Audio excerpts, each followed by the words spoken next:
We begin this morning, though, with that news from the FDA granting full approval of the Pfizer COVID-19 vaccine. Now it means more vaccine mandates are going into place for millions of Americans. The agency granted that full approval for those 16 and older, saying the vaccine is 91% effective at preventing disease. Within hours of the FDA's announcement, more mandates did go into place, including at the Pentagon, CVS, the nation's largest school district, New York City, and university systems in New York and Minnesota. That's just the beginning. Full approval is expected to clear the way for more employers to issue vaccine mandates. This move could also boost the number of people who get the shot. Right now, more than 51% of Americans are fully vaccinated. Health experts hope a fully approved COVID vaccine will convince those who are on the fence to finally get the shot. We have a team covering all angles of the pandemic this morning. Jeff Bennett has the latest on the president's vaccine push. Yasmin Vasugian is on New York's Staten Island with reaction to mandates. And Dr. Kavita Patel is answering our questions on the vaccines and the current wave of cases. Let's begin with Jeff at the White House. So tell us, Jeff, what does the Biden administration hope will happen now? Do they expect an increase in vaccinations right away? Yeah, that's the hope. Good morning, Joe. I think the Biden administration hopes that this gold standard approval, full FDA approval of the Pfizer vaccine, will be the thing that convinces the vaccine hesitant to finally roll up their sleeves and get these shots into their arms. As you pointed out, there 51% of U.S. adults are fully vaccinated, but there's still some 80 million Americans, for whatever reason, who have not even gotten a single dose of the vaccine. There are a good number of people who at least say they've been waiting on full FDA approval, and now it is here. You heard President Biden say yesterday, the day you've been waiting for is upon us. Here's a bit more of what he had to say to the American public about this full FDA approval. Those who've been waiting for full approval should go get your shot now. The vaccination is free, it's easy, it's safe, and it's effective. And it's convenient. For 90% of Americans, there's a vaccination site less than 5 miles from your home, and you can get the shot without an appointment. So please, get your shot today. There is no time to waste. And so where this country is right now in the life of the pandemic, Joe, is not at all where President Biden wanted us to be. You'll remember on July 4th, he had that whole independence from the pandemic gathering here on the South Lawn of the White House. And the expectation was that because the administration had effectively rolled out the vaccine, making it free and readily available to any American who wanted to get one, that Americans would do just that. But again, there are, tens of millions of Americans who have yet to do it. And so right now, what you see is a public pressure, a public messaging campaign from this administration, and then a number of vaccine requirements and mandates. The president saying that local business leaders and local state leaders should follow the lead of the federal government in doing just that, requiring Americans to get the shot where they can. Yeah, so, more on that. We just heard the president really speaking directly to the American people. But what is the White House's message now to employers now that we have a fully approved vaccine? Is the president pushing employers to try and mandate vaccines? Yeah, in fact, yesterday in those remarks, he said he wants local business leaders, state and local governments to follow the lead of the federal government. The federal government has already mandated that U.S. troops get the shot. The Pentagon was speaking about that yesterday, now that there is full FDA approval for the Pfizer vaccine, to expect more guidelines on that. Nursing home workers, workers who work at long-term care facilities have all been directed by the federal government to get the vaccine. And as you mentioned at the start of the show, you have companies like CVS, you have New York State public service workers, all now required to get the vaccine. So certainly you can expect more of that to come. All right, Jeff Bennett. Jeff, thanks so much. Sure. Now, some hospital employees on New York's Staten Island are protesting former Governor Andrew Cuomo's vaccine mandate for all healthcare workers. The protests come as Staten Island sees the highest infection rate of any New York City borough. Yasmin Vasugian is outside Staten Island University Hospital. Yasmin, good morning. So first, let's just start with the current vaccination numbers there. So what percentage of the population is vaccinated, and what does that rate look like specifically among hospital staff? All right, so you're talking about all of Staten Island in general, right? You got 53% of folks on Staten Island fully vaccinated, 59% with only one dose. If you're talking about the hospital behind me, for instance, they're kind of part of this big healthcare conglomerate called Northwell Health.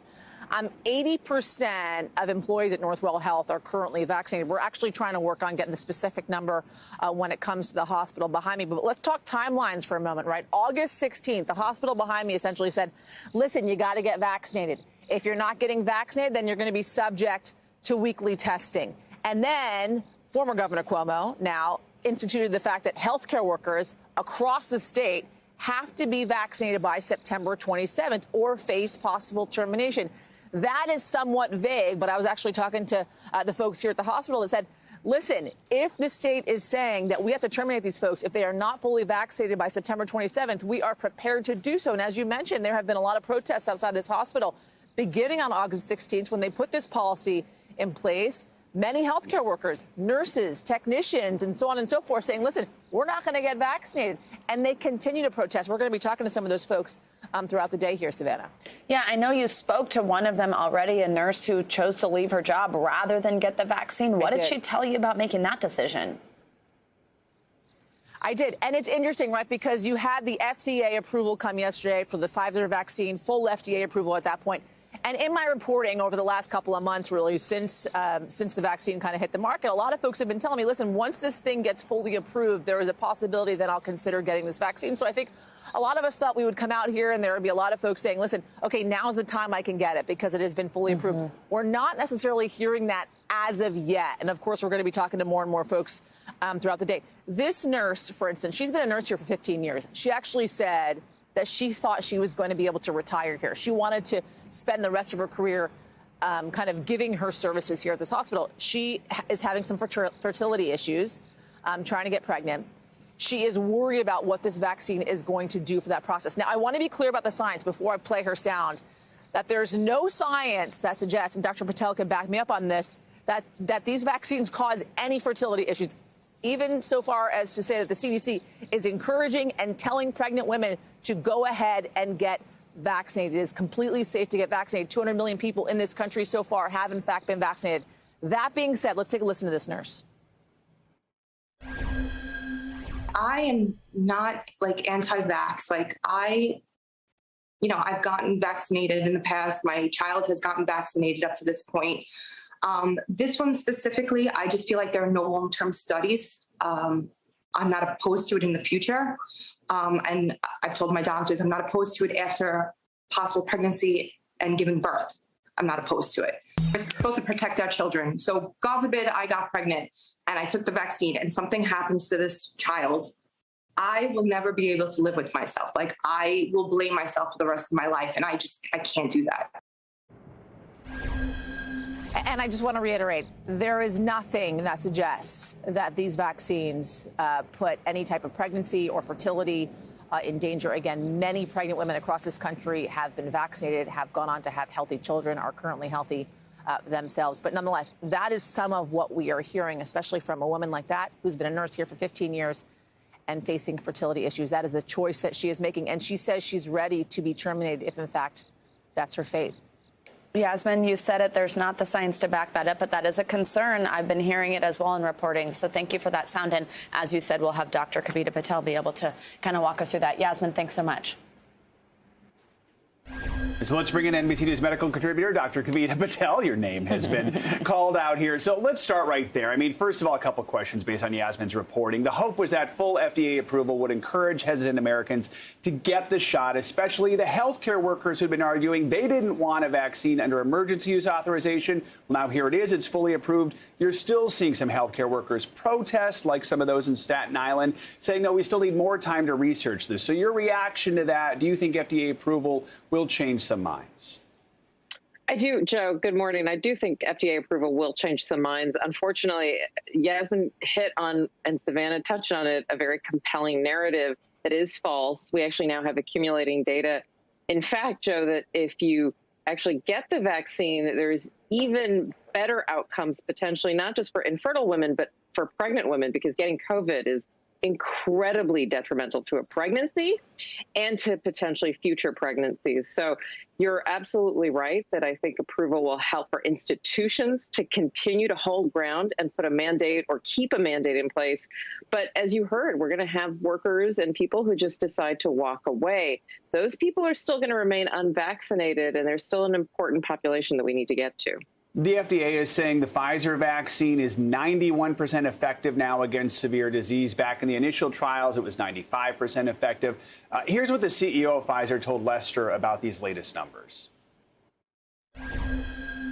We realized through the real-world data that after several months, there is a need for a booster, because that will continue providing you the high level of efficacy that you observed immediately after the second dose.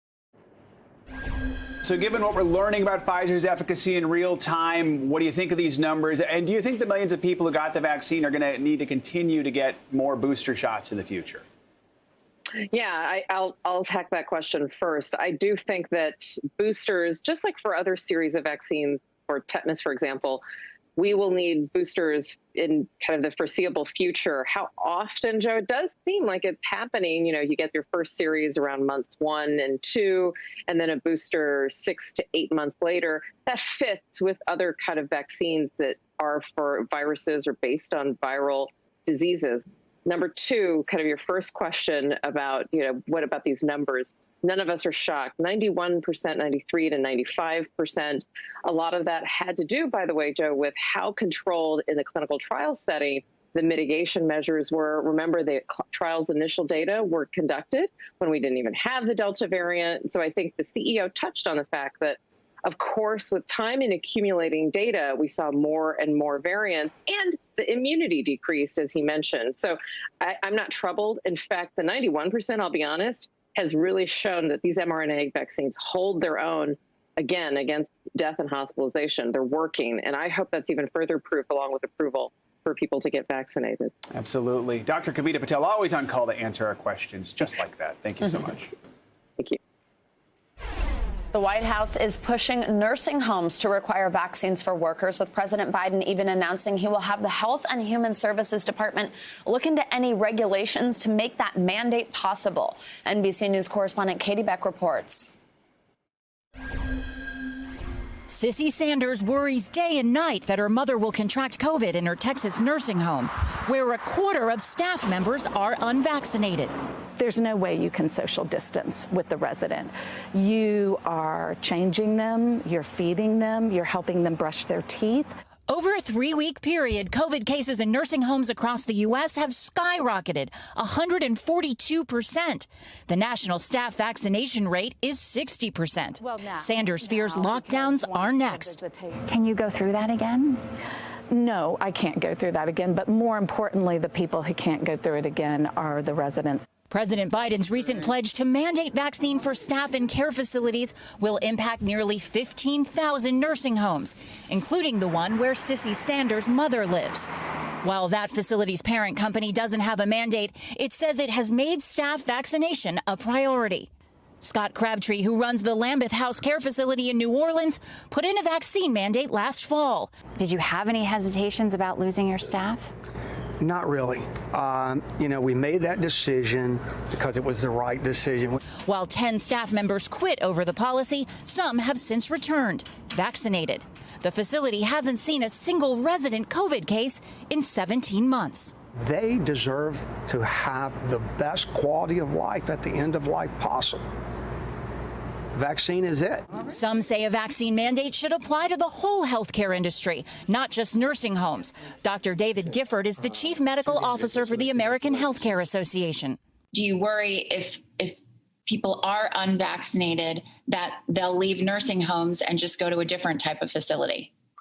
Yeah, well, there's a lot of hesitancy, and if we can't get enough workers, it'll be very hard to care for residents. Sanders fears the return of dark days when families were forced to say goodbye to isolated loved ones.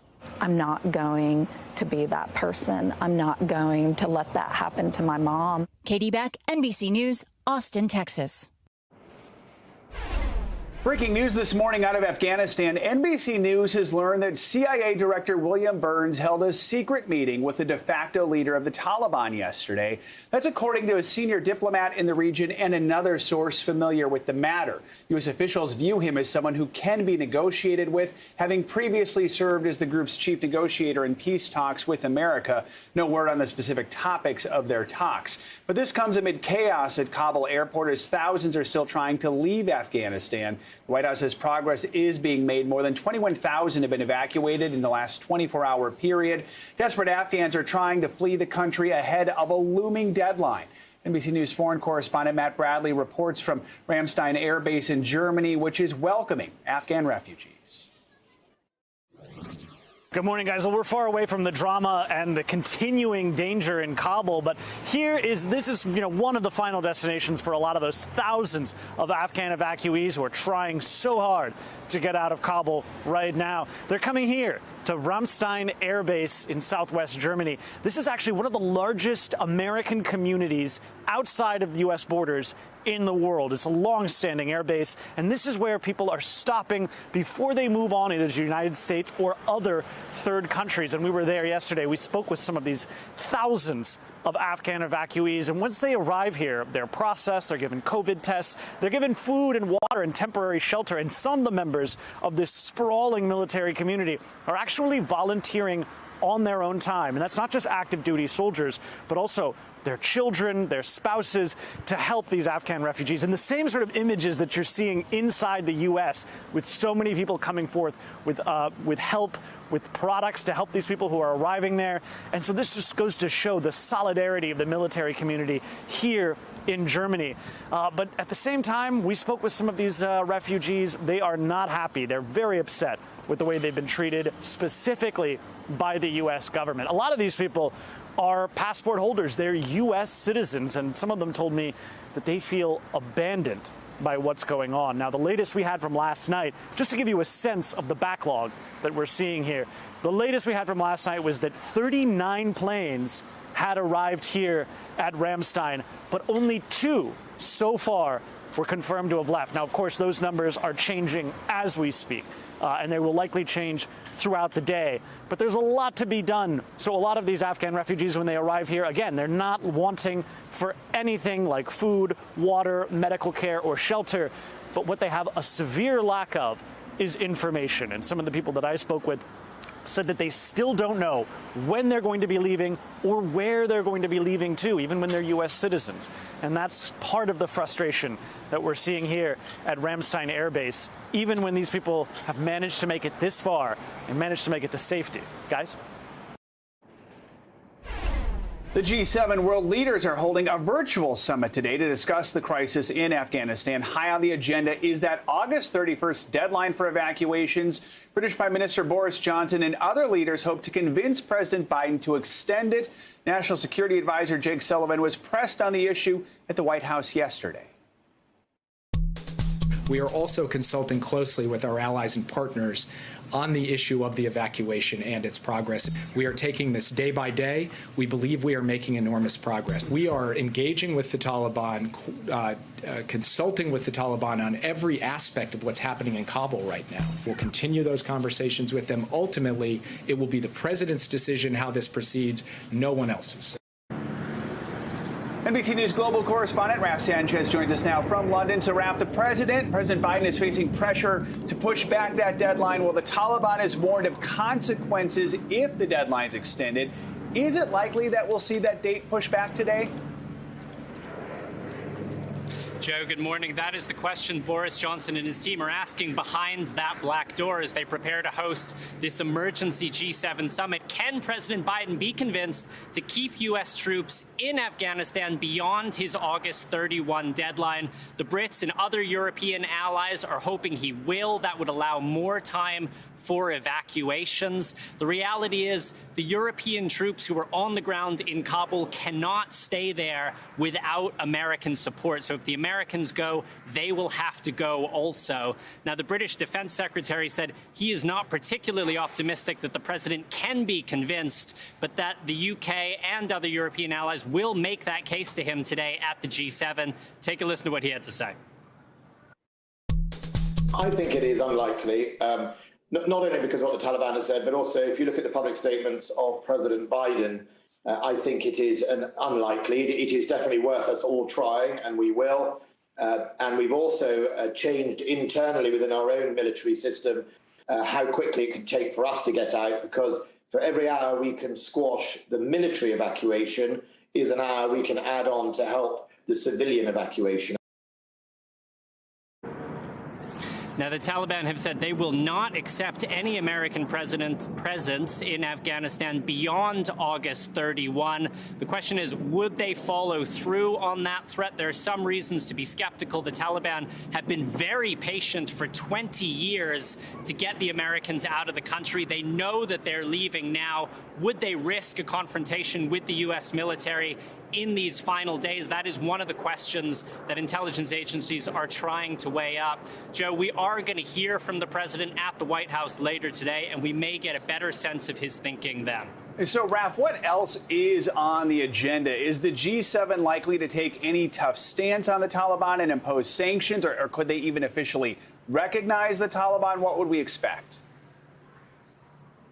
I think it's very unlikely we're going to see them recognize the Taliban today. I think today is about deciding what are the carrots and what are the sticks that are going to govern the relationship with the Taliban going forward. Everybody accepts the Taliban are in control of Afghanistan now. The question is, what can the West do to incentivize good behavior and to punish bad behavior? Because the reality is there has to be some kind of relationship going forward. Both sides have things that the others want. The West needs from the Taliban a safe evacuation over the next week or so, maybe a little longer. It wants some kind of guarantee from the Taliban that Afghanistan will not be a safe haven for terrorism as it was in the years before 9/11, and it wants some kind of commitment that the Taliban will respect human rights, especially women's rights.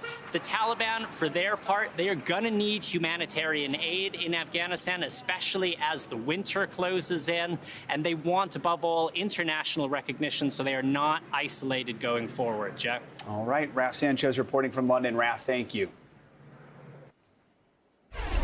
Tennessee Governor Bill Lee has declared a state of emergency after historic rain this past weekend caused flash floods that overturned cars, carried homes down streets, and killed at least 21. Residents are now seeking shelter in a local community center, and flood victims are helping each other. 2 of those lost were 7-month-old twins. Here is their father on those last moments. I had my twins like this, kind of grasping onto my 1-year-old. And when the water hit and the room filled up, and that's when I lost them. I lost all of them. NBC News Now correspondent Priscilla Thompson is there in Waverly, Tennessee, about 75 miles west of Nashville. Priscilla, good morning. Obviously, just so tragic to hear about this. And I know that the floodwaters disappeared nearly as quickly as they came, but obviously so much damage and heartbreak left behind. How are survivors describing the moments that the waters rose?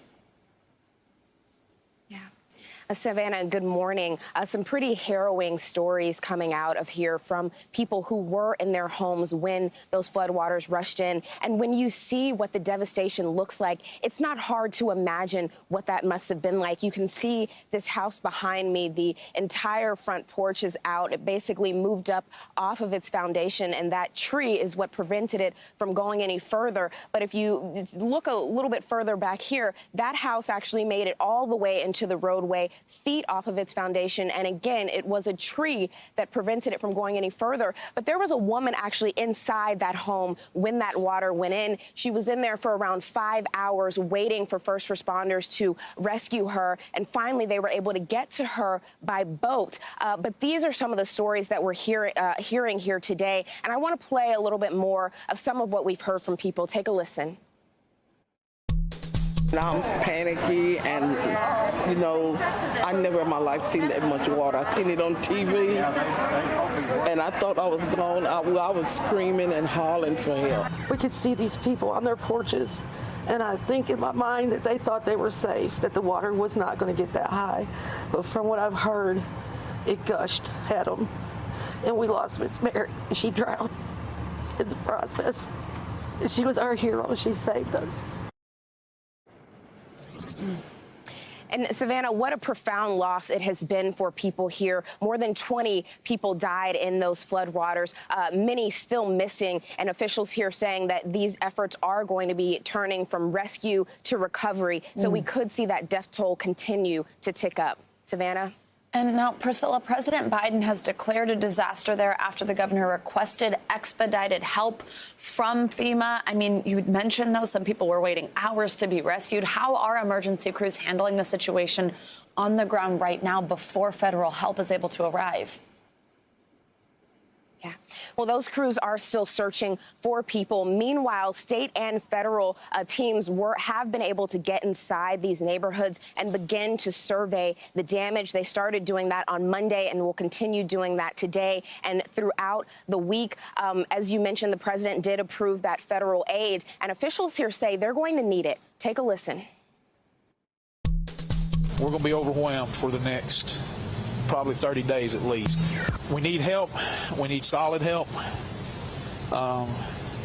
We need to be cautious of who we're allowing to help us, but that's going to come from a lot of us that are coming in, and we ask those agencies that's coming in, report in with us, check in with us. Don't go just sort of kind of self-deploy, so we can help keep accountability and help us take care of our people on that. And residents here are able to start applying for that aid today. They can go to disasterassistance.gov or call that 1-800 number on the screen to begin that process. I will tell you, many of the people we've spoken to here did not have flood insurance, so that aid is going to be really crucial for rebuilding their lives. Savannah. Absolutely. All right, Priscilla Thompson, thank you so much for your reporting. Let's get a check on your morning news now, weather. Which means Bill Cairns is here with us. Hey, Bill, good morning. Hey, good morning. Finally, a quiet morning across the country. Very hot, but at least we're not dealing with a lot of severe weather as far as hurricanes or storms and like that. Interesting. Well, here's the full track of Henri from when it made landfall to when it just exited the coast off of Cape Cod. And you actually notice where it crisscrossed?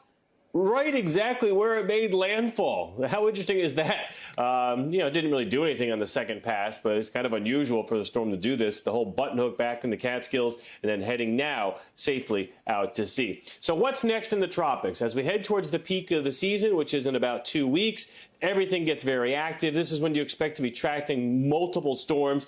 Thankfully, these next 3 areas of interest, none of them are heading at this time for the lower 48. So we got at least 5 to 7 days of we can catch our breaths and kind of just watch how things develop. And I don't think any of these areas of development are really going to head towards any land areas and cause a lot of problems. The one in the Caribbean, the Western Caribbean, is the one we'll watch closely to see what happens as it approaches Cancun and Cozumel. And then if it gets into the Gulf of Mexico, where it would happen after that. But again, that's at least 5 to 7 days away. I mentioned it's hot and it's going to stay hot. I call these definitely the dog days of summer. Everyone's just kind of waiting to see when we're going to get that first cool Canadian shot of air, and it's not coming this week. 38 million people are under heat advisories or heat warnings. The area in blue, the numbers in blue is the temperature. The number in white is what the heat index will feel like. Look at New Orleans today, 112. Ugh. And then as we go into Wednesday, that heat is still on from St. Louis through the Midwest, and it's going to stay pretty hot in the Northeast this week, too, guys. Look at D.C., 90s all the way out through Saturday. No signs of any of that beautiful, cool, dry Canadian air. It's air conditioning weather still. Definitely. Not fall. All right. Thanks, Bill. Yeah.